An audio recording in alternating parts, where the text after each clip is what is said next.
Hello, this is a recording for chapters 14 and 15 core concepts for RL and RC circuits. Those are resistive and inductive circuits and resistive and capacitive circuits.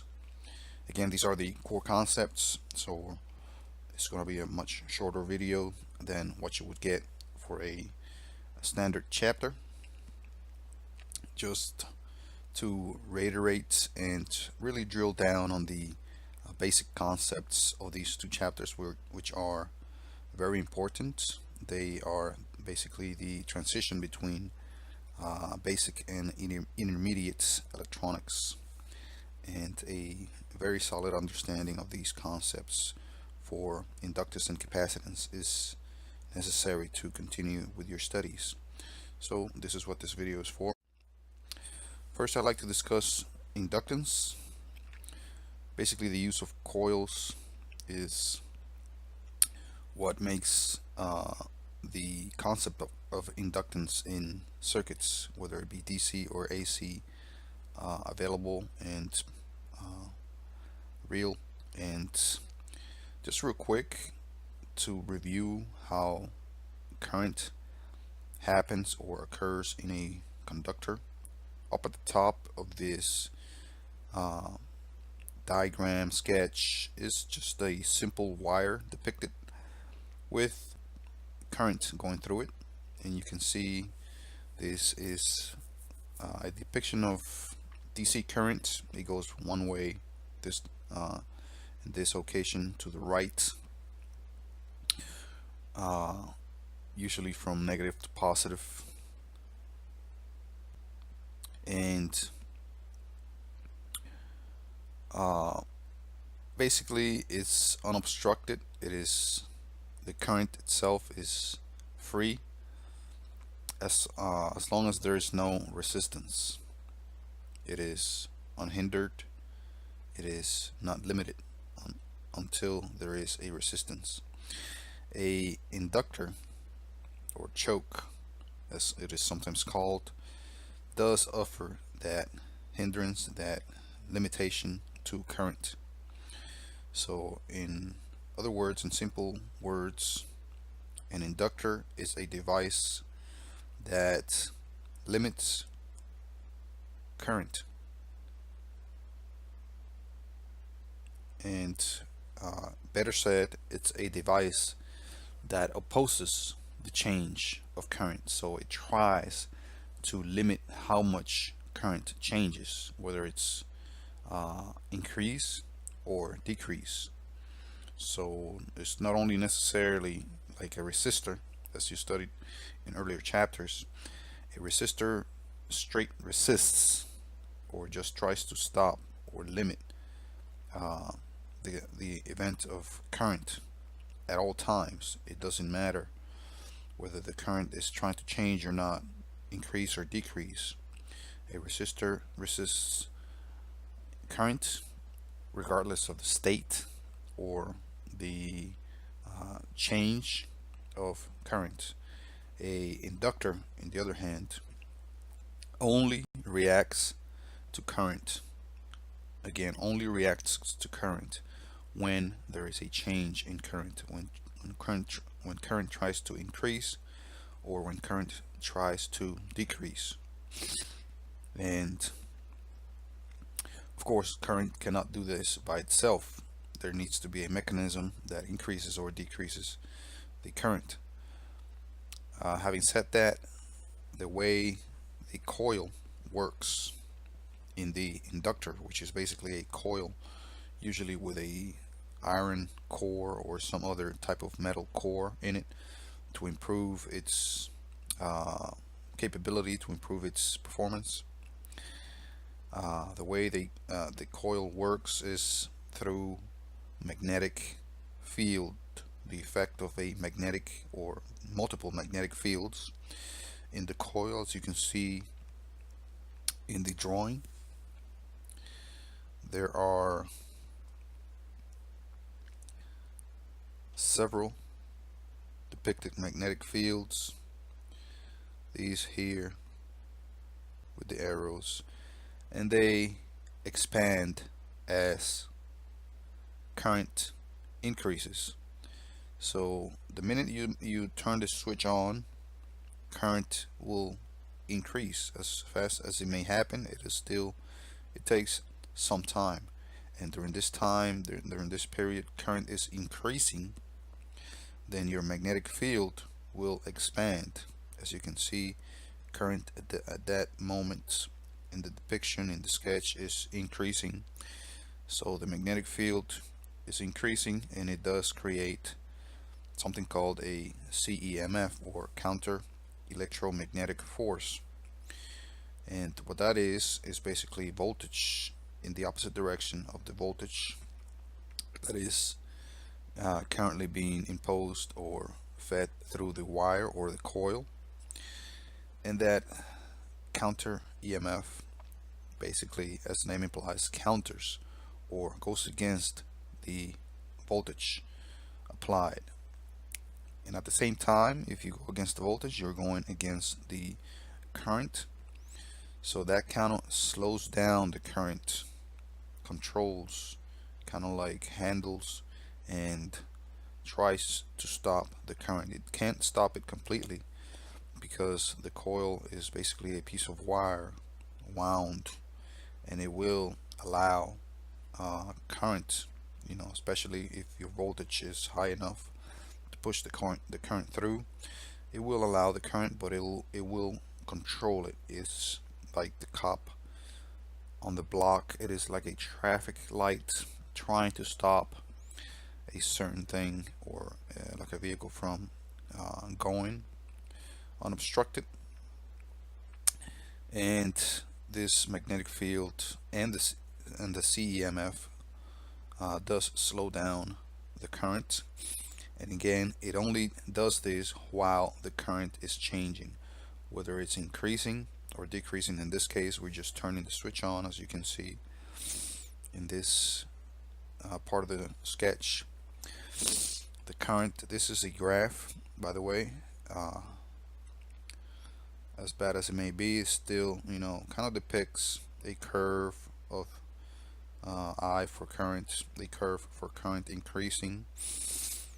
And this is basically the period where change is occurring, when this is increasing, and that is when the CEMF of the magnetic field is opposing that change. That's why the increase in current is gradual, because it's being slowed, it is being stopped, it is the CEMF is attempting to stop it.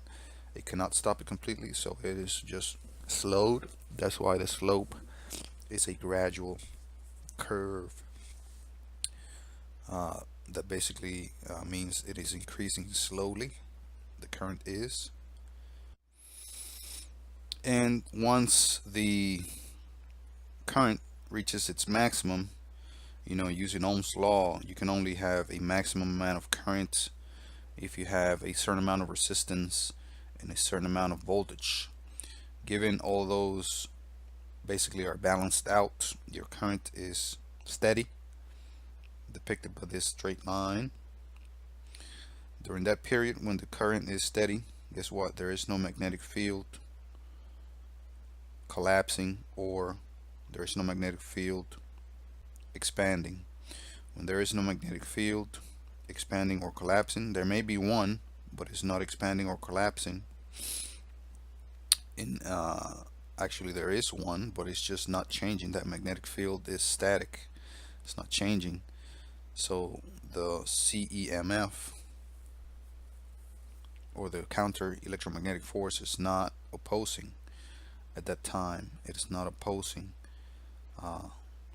the change in current. There is no change in current, so there's no opposition. But however, there is a steady opposition. It's just not opposing the change, because there is no change. However, there is opposition, there is resistance, there is a element of resistance in a coil, but it remains static, steady, unchanging for the period of where maximum current is reached. Once the switch is turned off, again, this is all for a direct current circuit. Once the switch is turned off, power is taken out, or voltage is the voltage source is taken out of the circuit, opened. As you can see in this curve, the current slowly and gradually basically comes to a halt or drops, slows down to a halt. Again, there's no voltage, there cannot be any current. However, it doesn't just drop off like it should. It should, you know, in a resistive only circuit, the current just drops off. There is no slow dropping off or slow decrease of current. And what causes this slow decrease? As if something was trying to slow down the decrease of current, and that something is your coil in your inductor that tries to slow down.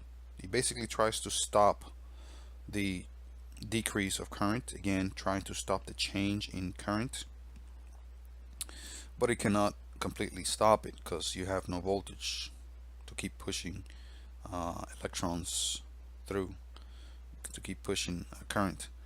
So basically the inductor does what it can to stop it, but in this case slows it down. When the current it is slowed down, it basically shows up as a gradual. Again, when the current slows down, what I'm talking about slowing down is the change. You're trying to slow down the decrease of current, so the inductor tries to push out current to slow the rate at which current drops off. How does the inductor do that?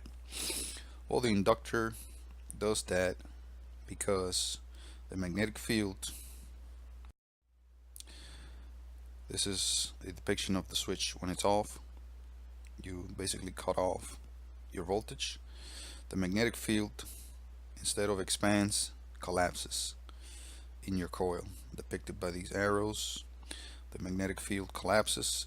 Guess what? The CEMF reverses path.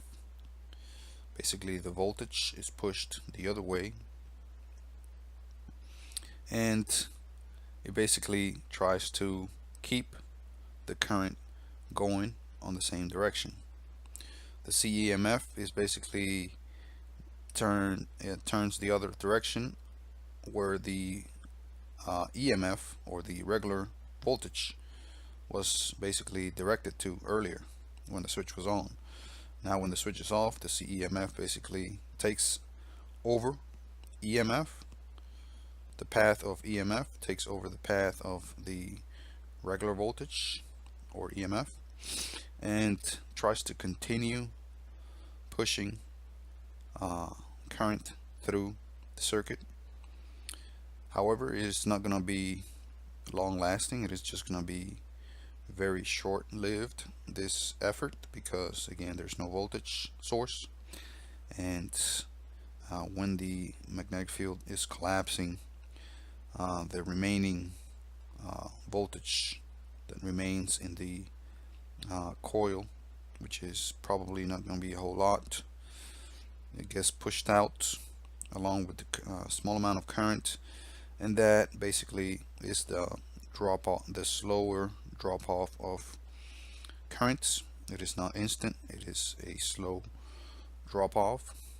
It is relatively slow. It happens quite fast, but it's not, you know, in the blink of an eye like it would occur in a resistor only circuit.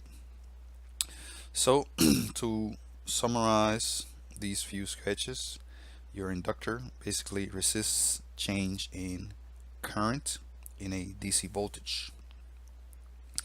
Again, very important to differ between resisting the change of current and resisting current.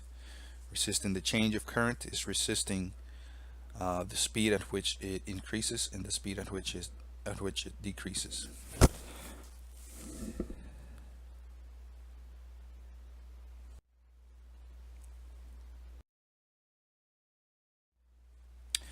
And just to reiterate with some of the sketches and drawings and schematics that are in the text, this is on top a schematic of a inductive circuit, again with your inductor causing some sort of opposition or resistance which must be accounted for in the circuit. Down below is your time transient response, what is sometimes called, and it is depicted as your time here but the minute you turn the switch on, and lastly when the switch is turned off. Current increases, remains steady once it reaches maximum, and then when the switch is off it slowly drops off. As explained earlier, a resistor, resistive and inductive circuit, which is also called an RL circuit, L for inductance, is depicted here. The circuit, again, when the voltage is applied, all of the current goes first through the inductor. The magnetic field is expanding in the inductor, and that is of course resisting change in current at the moment. I'm looking at the drawn in the middle. At this point the resistor has not gotten any voltage or current, so it reads zero potential difference or no voltage drop. Again, in a series circuit, your voltage is basically additive, so it's divided in between the resistances of the circuit. This is in a series circuit, so we get zero voltage in the middle drawing for your resistor while the magnetic field is being expanded or current is going through the inductor. Again, this happens very quick, however it does happen in sequence. And on the third drawing on the bottom, your inductor reaches maximum current. The magnetic field is steady at full strength. Again, there is a magnetic field while the inductor is on, and there's current flowing while this inductor is on. There's just no change in the two. If there's no change in the two, there's no opposition to that change because there is no change. So a circuit is at the circuit shown is at its steady state.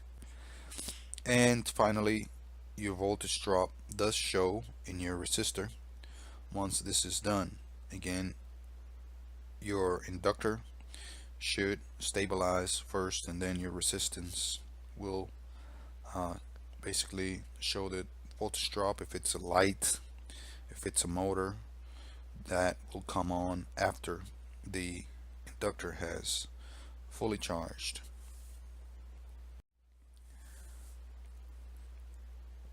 These drawings show a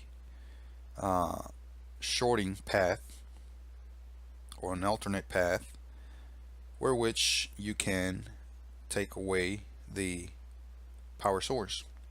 So by taking away the battery or power source in the RL circuit, you're basically again taking the battery away and providing a path for the coil to discharge. So basically the coil is charged, so it's going to attempt to reduce or slow down any change in current. So it's going to provide that voltage that it has in its magnetic field, that electric energy uh, being held captive in its magnetic field, and it's going to release it to attempt to slow down the drop off of current, and that will show on your resistor in this case until the moment that energy is used up. The energy is used all off, all of it. Once the energy in the magnetic field in the coil runs out, the resistance, the voltage drop in your resistor will vanish and disappear. And that is because, of course, the circuit does have a inefficiency, especially through the resistor, where power will be used, whether it be through heat, noise, light, any other mean of releasing energy.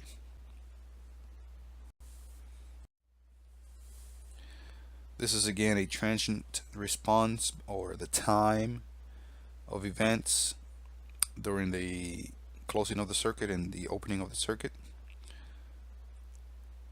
showing current, which is basically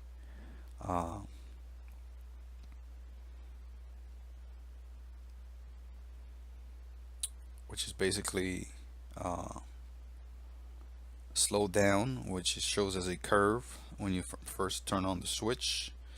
I'm looking at the blue curve up top.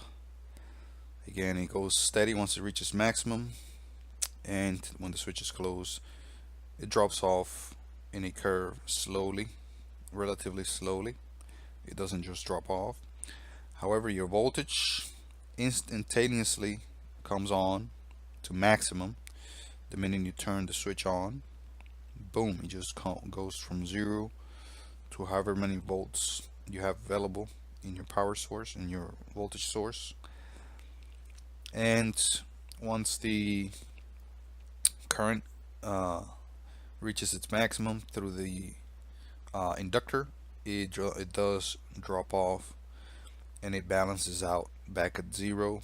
And that doesn't mean that there's no voltage. That means that the voltage difference, the difference between the battery voltage and the inductor voltage, is now 0. So these curves are for the voltage drop at the inductor. All right, the voltage drop at the inductor. So once the voltage once the switch is turned on, voltage goes to maximum. That means voltage difference, the difference in EMF, the potential difference goes to maximum. Boom. I'm having, if I am the inductor and the switch is turned on, I say my potential difference between when the minute you turn that switch on, my potential difference right this minute, right that second when the switch is turned on, my potential difference between me and the power source is at a maximum. The power source is at 12 volts, for example. I'm right now at this very second at 0 volts. Again, this is happening lightning fast. Once the current starts rolling through the conductor, in this case myself, it takes a few milliseconds, however long it takes to charge, for that current to roll through the coils. Once that magnetic field is maximized, then the current is maximized through me, the inductor. Then at that time, a few milliseconds after, the potential difference between me and the power source is now 0, because why? We're talking about difference. The power source, for example, may be 12 volts, and the inductor has already maximum voltage going through it, which is 12 volts also. They match. 0 potential, 0 difference. So that's what you see there on that red curve.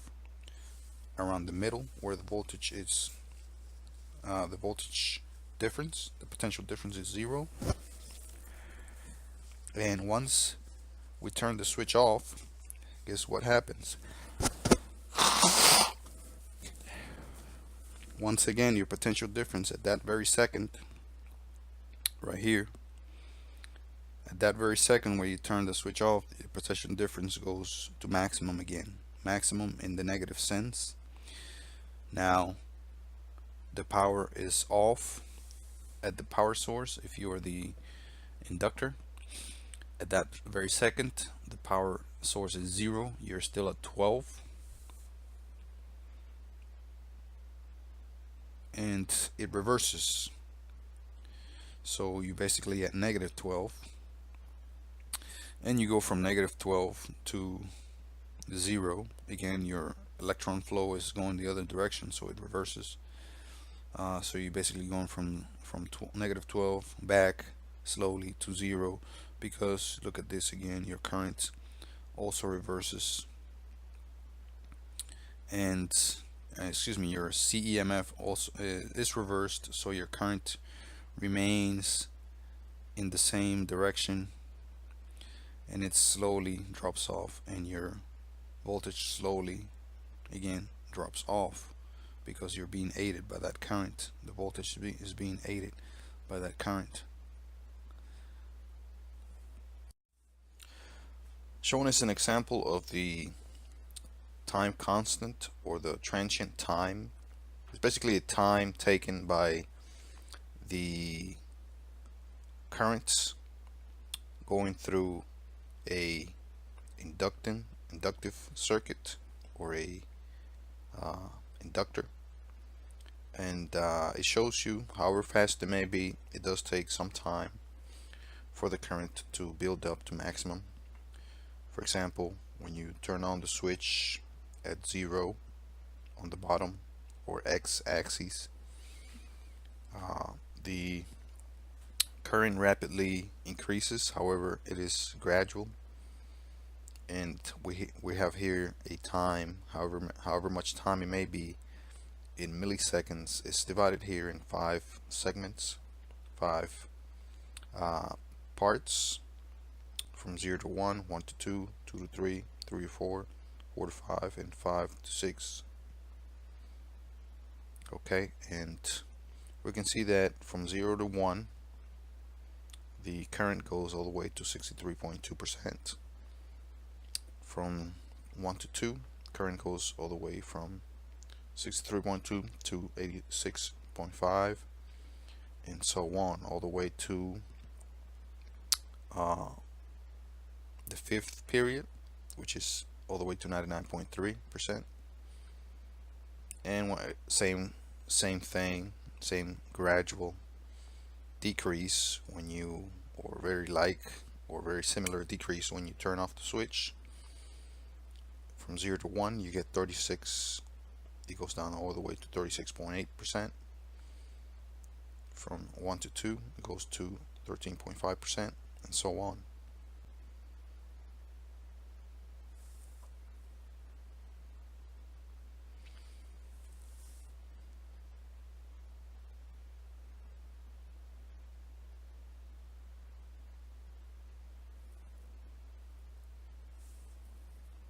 And at the bottom of this same picture, of the same chart diagram, we have the voltage depending on the voltage of the source. In this case, we have 100 volts at the source, and we see how the voltage also changes in a circuit that is inductive only. It goes in the first time constant from 100 to 63.2 when you first turn on the switch, then to 86.5, which very closely follows the percentage that you can see on top, the percentage of the current.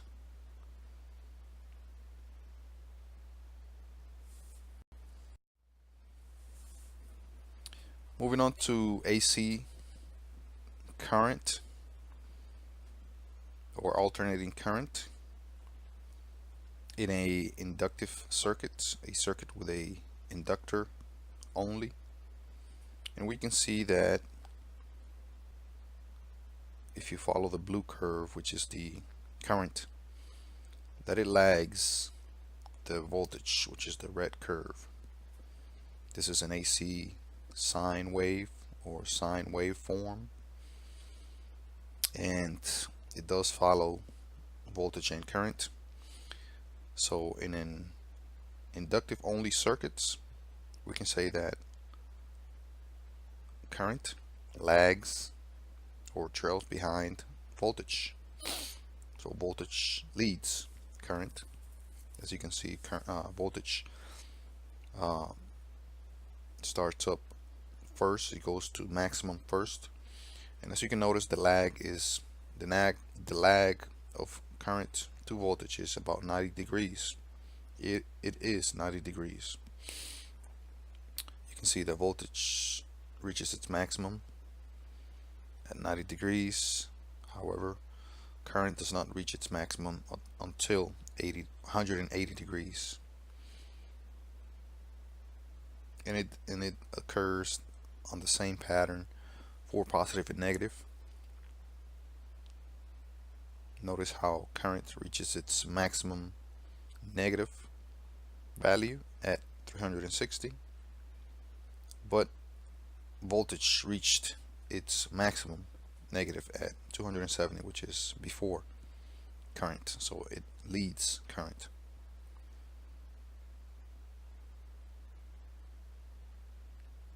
And also notice the counter EMF, which is the counter electromagnetic force or counter voltage in a inductive only circuit. Remember that every time you run current through an inductor, a counter EMF is produced that resists or that goes against the voltage, the source voltage, and is exactly 180 degrees apart from the source voltage. And you can see that because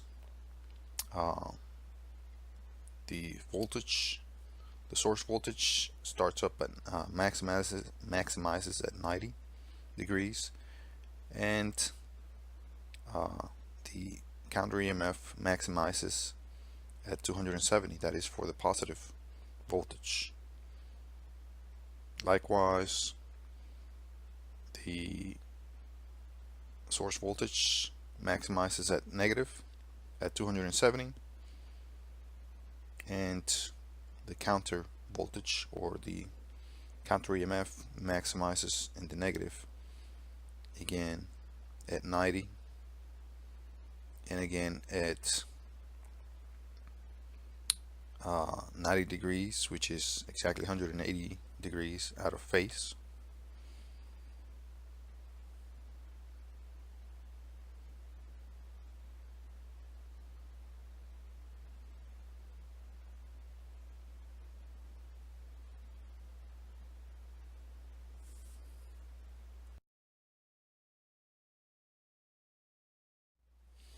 And here in this diagram we can see in a inductive only circuit how frequency, as it increases, your inductance or the value L increases as well. You can see the curve as frequency increases from 0 to 50 to 100, your inductance just takes off, increases, and that is given by the equation where inductive capacitance, where reactive inductance,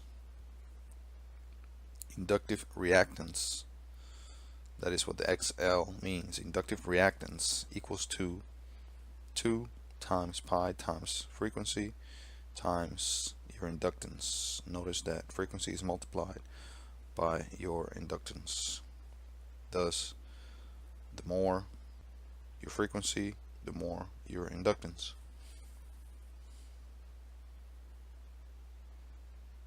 And again, your inductance is your basically your resistance to any change in current. So your resistance to change in current will increase as frequency increases.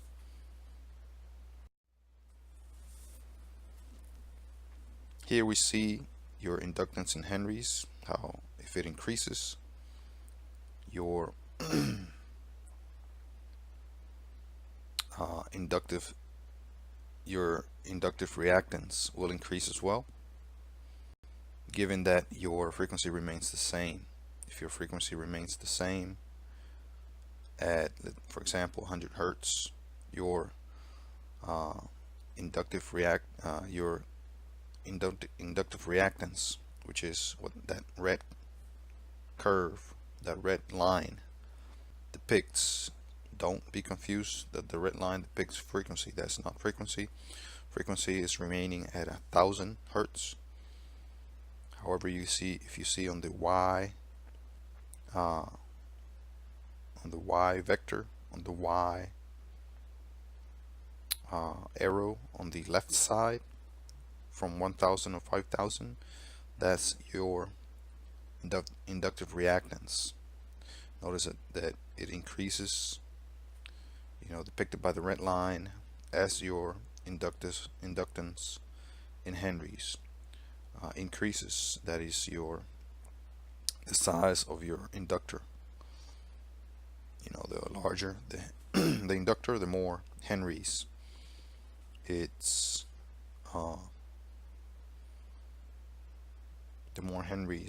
will have. So 0.2 is smaller than 0.4, and 0.4 is smaller than 0.8, as you can see.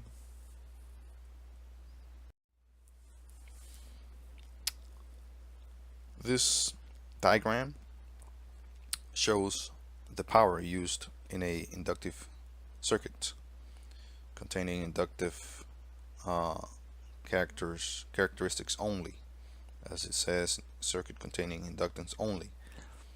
And it tells you basically that power is basically returned to the power source at each cycle. In other words, no true power is used, only apparent power. And what the difference is between true and apparent power is that true power is your resistive use of power used by a load, which is a resistor, a type of resistor. Every load is a type of resistor that uses power, or that uses up energy. That energy used in true power will never return back to the source. It is used up, just like the power from a light bulb given away as light. That light does not return to the power source or to the circuit or grid. And the same thing goes on, the opposite occurs when you have apparent power. Apparent power is just the power that is not used up by any load or resistor. It is just stored temporarily in the coil of for example, a inductor or any other type of coil that returns the power to the source. Of course, no coil is a perfect machine that returns every single unit of power to the source that is just not in existence. However, in theory, we assume that the power that is within, that is basically temporarily stored in a coil, it is 100% returned to the source, and that's what we called wattless power. Again, wattless power. And you can see the power curves in yellow shown here start basically negative, then go to positive, then back to negative, and then back to positive, and they are in the same intensity, same amount. And what that does is it cancel each other out. entirely. If your power is canceled out entirely, that means zero power is being used, and we're talking about true power. So if your negative power and positive power are exactly the same, then zero power is used. And why does that happen? That is basically the effect of the coil, where when the voltage goes up in one direction and current goes up in the same direction 90 degrees out of phase, and then returns back to negative, and then the current follows the voltage 90 degrees out of phase, to the same direction, to the negative direction. Then if it happens in the same magnitude, negative and positive, the effect is canceling out. There's no power being used. You have to also recall that only positive power, when positive power is used, when only positive power is used, that is the power that is used up by a resistor or load. Loads can only use positive power. Yeah, you have to keep that in mind. Positive power is what is used by a resistor. If there is no resistance as a load or anything else that uses up energy, then there is zero, the power in this circuit goes to the same magnitude, both positive and negative, thus canceling out and not using that positive power. And this diagram here explains what I just said about positive power being used in a resistive only circuit. This is in a circuit that has a resistor only, no inductor in the circuit, and as you can see, only positive power is being used. Both voltage and current are in phase,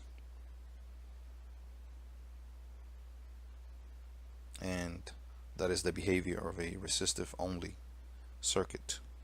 True power is being used.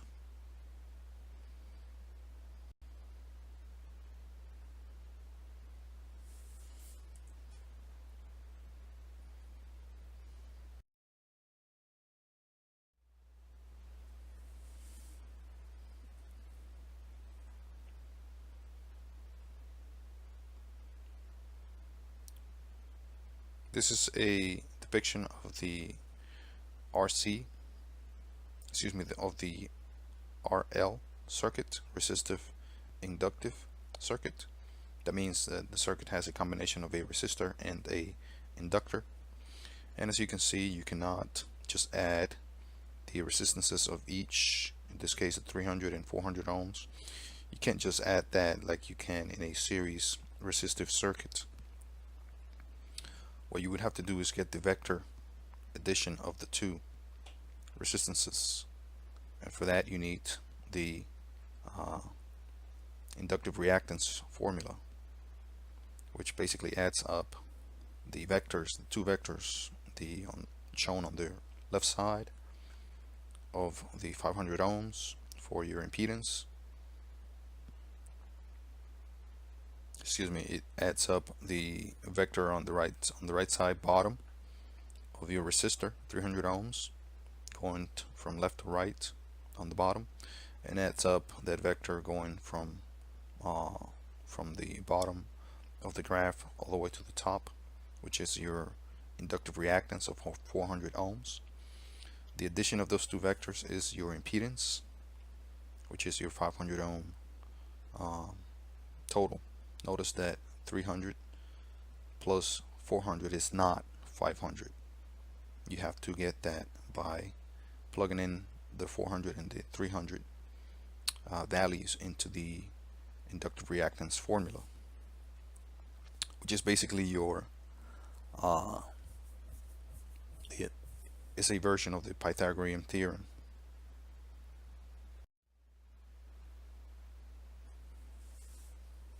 Which again, the version I'm talking about of the Pythagorean theorem is Z, which is your impedance, equals to the square root of XL squared plus your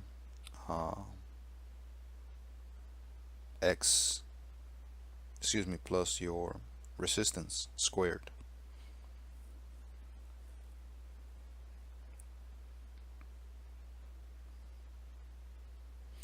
And again, this is another depiction of how power is used, in this case in a in a circuit that has both resistors and inductors. This is again an RL circuit, and as you can see, there's a relationship. If your resistance is more than your inductance, then you will use more power. If your inductance is larger than your resistance, you will use less power. And when I'm talking about power, I'm talking about true power.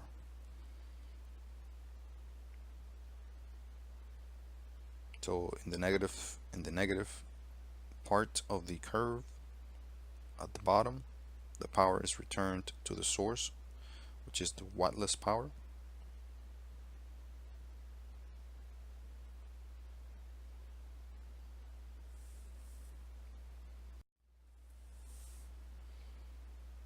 This is an example of a circuit, a series AC circuit having a resistor and a inductor in series. As you can see, the resistor is 4,000 ohms. You have a voltage drop of 160 volts. The inductor is 8 henries. You have a voltage drop of 120. We have a 200 volts, 60 hertz voltage source, and we have a amperage or a current of 4 amps.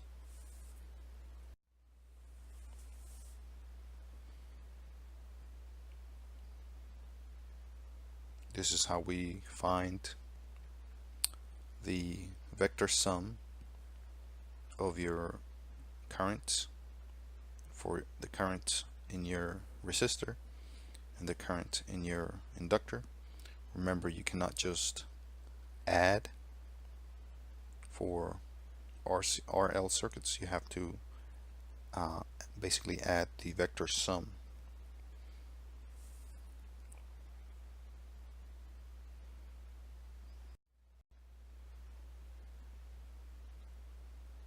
Moving on to parallel RL circuits. We have one example shown here. In this diagram we see a current phasor diagram. It's calculated a bit different because it's for a circuit that is in parallel, a RL circuit in parallel, and the addition or the sum of the two currents, resistive and inductive, is done a bit differently.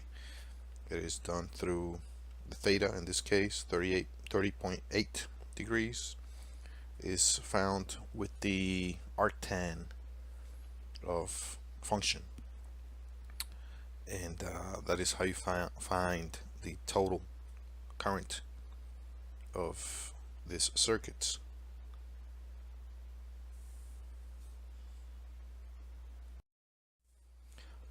Moving on to capacitive circuits or RC circuits,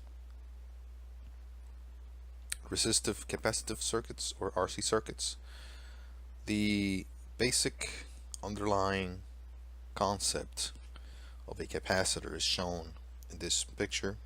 is captured quite well in this picture. Basically, the capacitor is two plates, usually of some type of metal. And the conductive plates, as you can see on the drawing, are not touching, are not in contact with each other. They're separated by something called a dielectric. A dielectric could be made of several different materials. Each of those materials has its own characteristics of holding the electrical or electric field that exists between the plates of a capacitor. This is a simple depiction of a capacitor. The capacitors are nearly always not like this. They're not set up or manufactured in that configuration that you see, but it's a depiction of what it basically is. The plates are usually rolled into a can, and however the dielectric in between the plates does exist and remains in the same position in between the plates at all times, no matter what the configuration may be. And just to explain how a capacitor works, this is another depiction of the capacitor or a capacitive circuit. And just to define a capacitor is a device that resists changes in voltage for a circuit.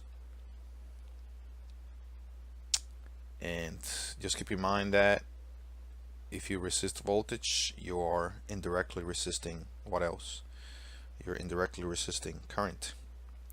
So even though it is primarily a function of resistance of voltage, you are going to affect indirectly, you're going to affect, or perhaps you can say directly, you're going to affect current.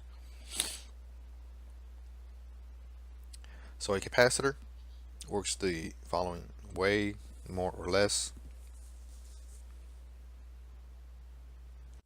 When you turn the switch on in a circuit, capacitive circuits, as you can see on the left side of the drawing, electrons flow.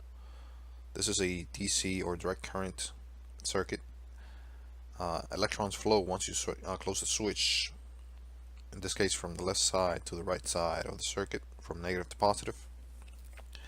And the capacitor plates on the left side collect all of these electrons, which are negatively charged atoms or negatively charged particles. And if you collect a bunch of negatively charged particles, you become basically negatively charged.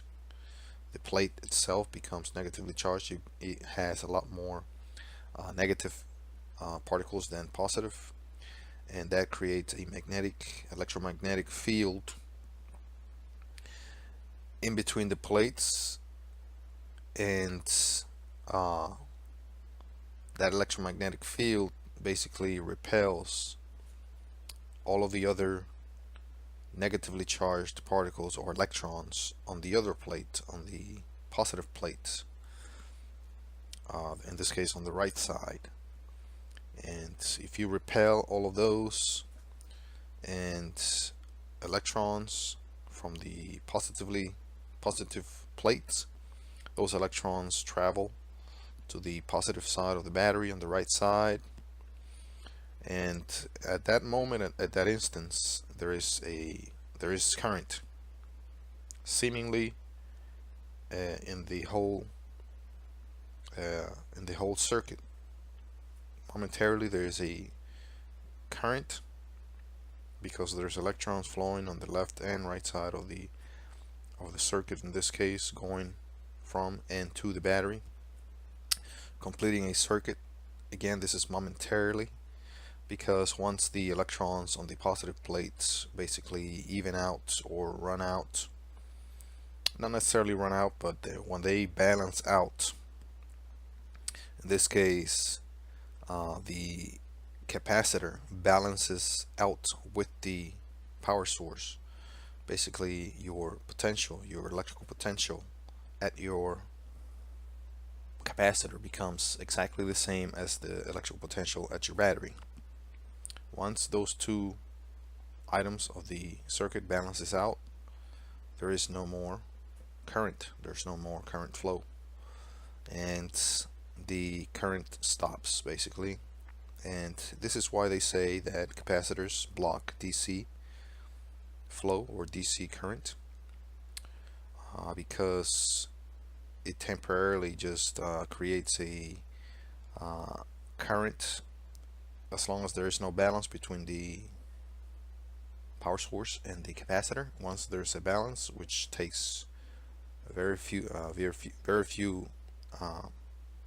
fractions of a second, once that balance becomes a reality, then the current stops. So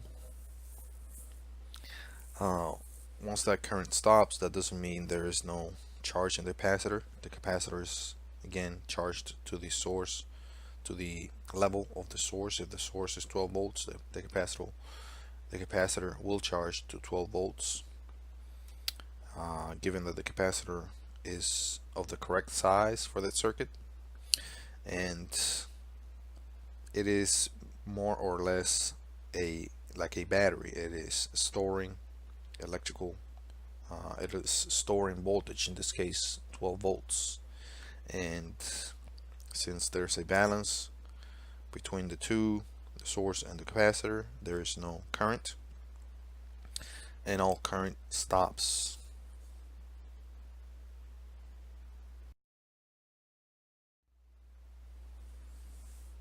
This is another depiction of a capacitor showing the symbol on the top.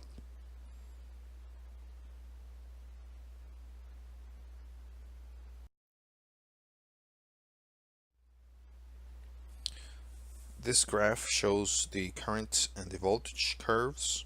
In blue is the current, red is the voltage when a capacitor is first switched on in a DC circuit. Again, this is an RC circuit, or resistive capacitive circuit. And when you first switch the power on, the switch is closed with a power source, of course. The voltage, the current pretty much goes to maximum almost instantaneously. That is because the capacitor is charging. That means the capacitor is going to require almost full, it will require full current of the circuit, the full current of the circuit, to charge up instantaneously. And the minute it is approaching full charge or full voltage, the minute that the capacitor is approaching full voltage, it no longer requires, or it no longer needs, or it rejects that current, and the current is basically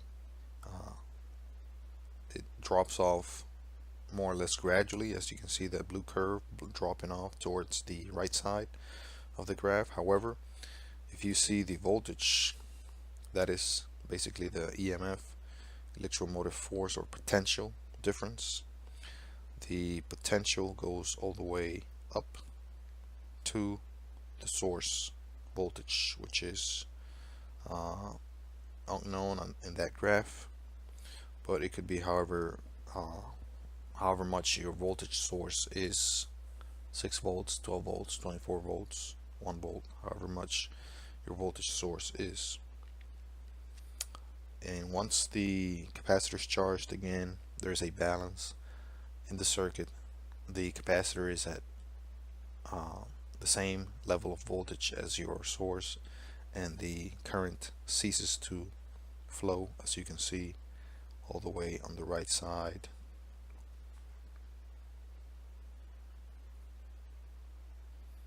In this area.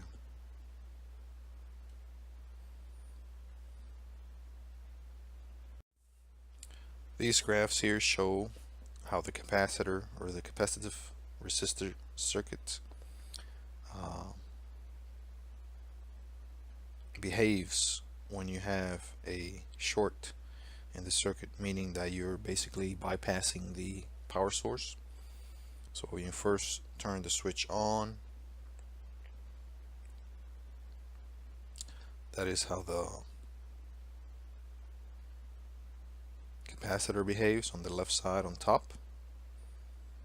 That is much like or the same as the last graph, where your current jumps up immediately, and then as your capacitor charges, your voltage charges your gradually. As you can see on the red curve, your current drops off gradually as well.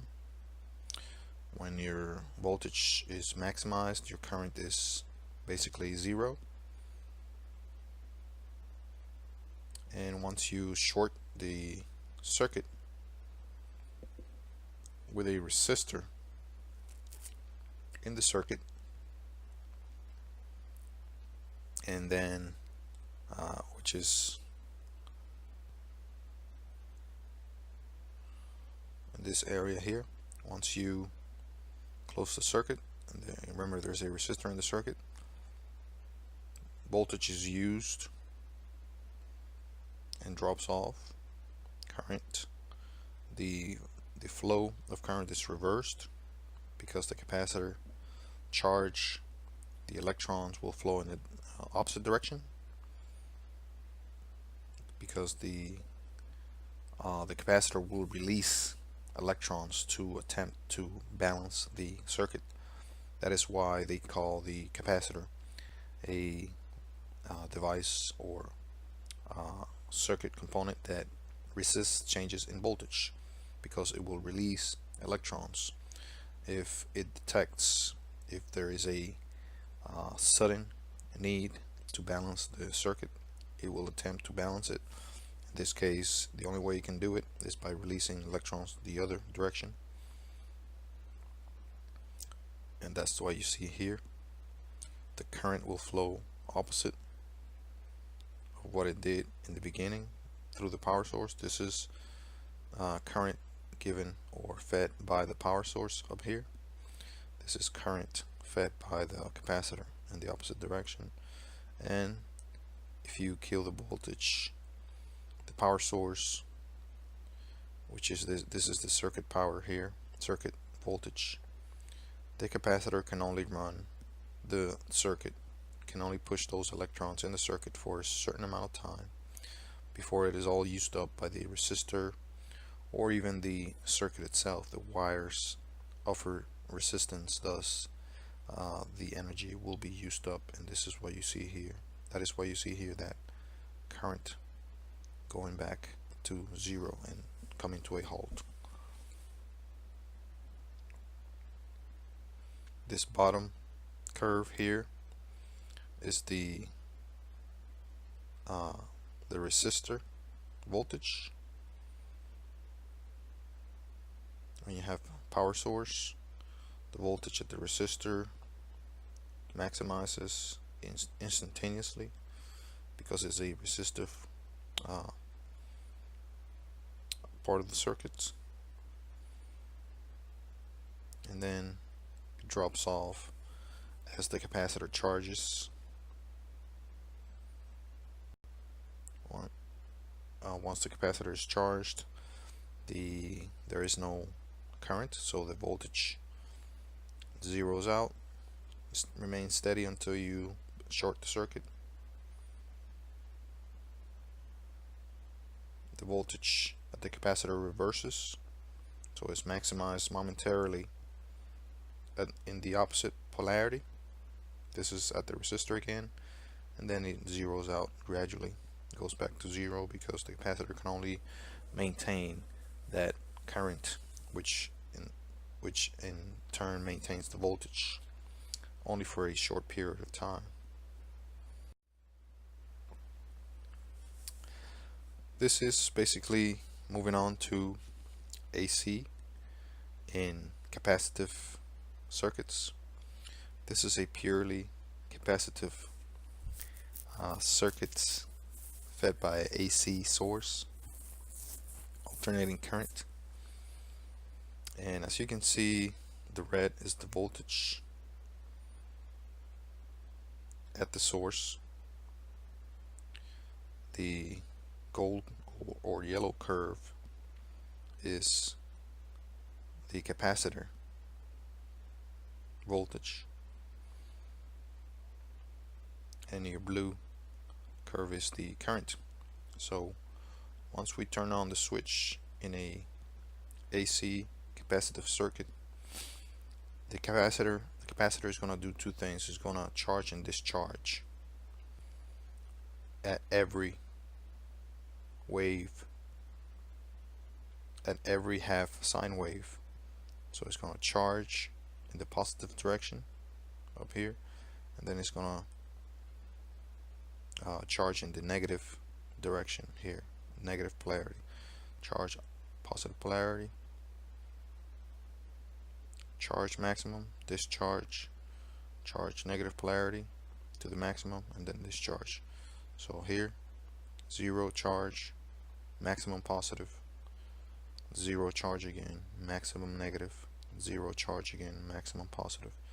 Again, this is the source voltage. What the capacitor is doing, the red curve again is the source voltage. What the capacitor is doing here in the yellow curve or gold curve is basically charging in the opposite direction of your source voltage. Charge maximum negative, discharge to zero, charge maximum positive, discharge to zero. And while this is happening, your current is basically lagging your voltage by 90 degrees. That is a 90-degree lag, as you can see.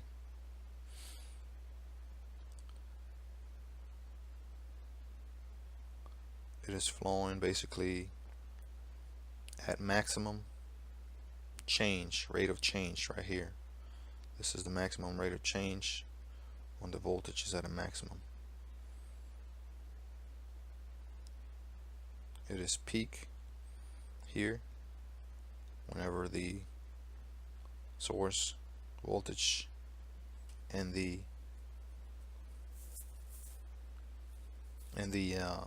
capacitor voltage are both at zero. The current is peaked.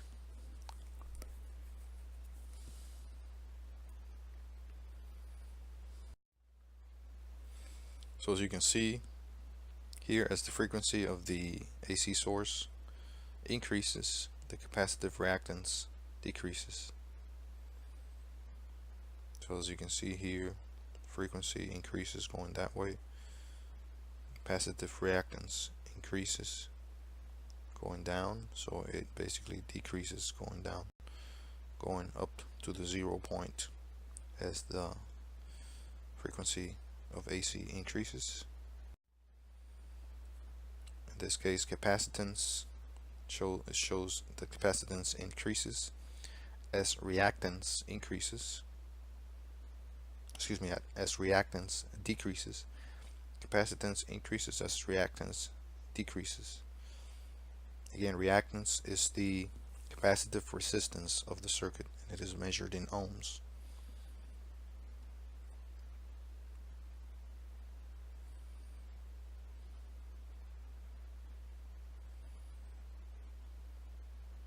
And the capacitance again is just the size of the capacitor in microfarads, measured in farads, whether it's micro, pico, or single farads units.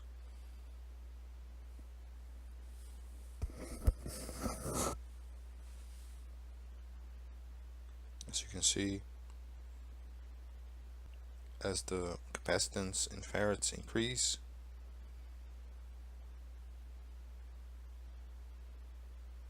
and the frequency in this case remains the same, the reactance steadily increases. More dramatically so here at smaller size capacitors, and less dramatically here, starting at 0.1 size capacitors.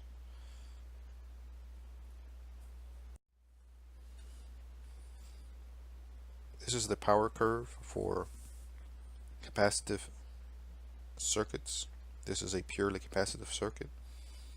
And again, if you have a purely capacitive circuit in an AC circuit, the power is always returned back to the grid or circuit or source, because there is no resistive in this theoretical example. There is no resistive. There's no resistive use of power.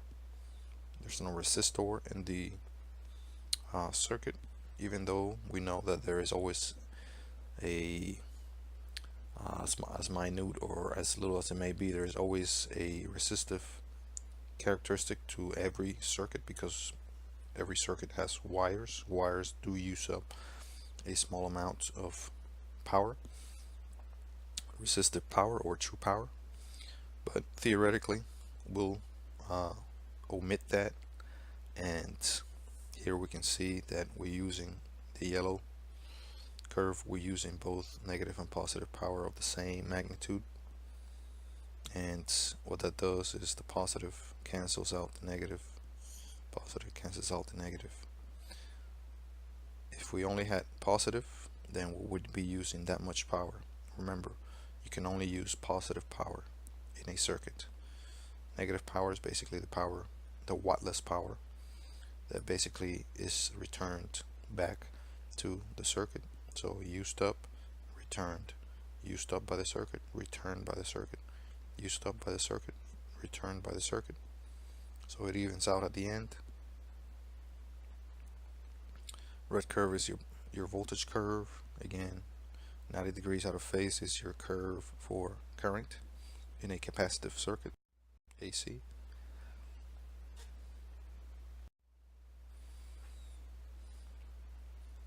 This is how you find the capacitive reactance in a circuit.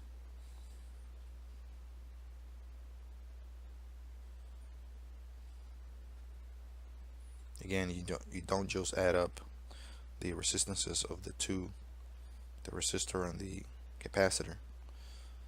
There is a vector sum that you must perform, and for that you use trigonometry. Again, your Pythagorean theorem. Review the textbook to see how those are performed. Here's an example.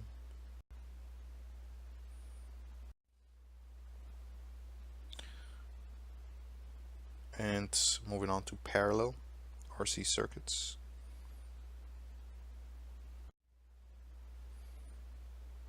The vector sum is done a bit differently for parallel RC circuits. And that concludes this quick review, or basically the discussion of the core concepts of RL, which are resistive, inductive, and RC, which are resistive capacitive circuits. Thank you very much.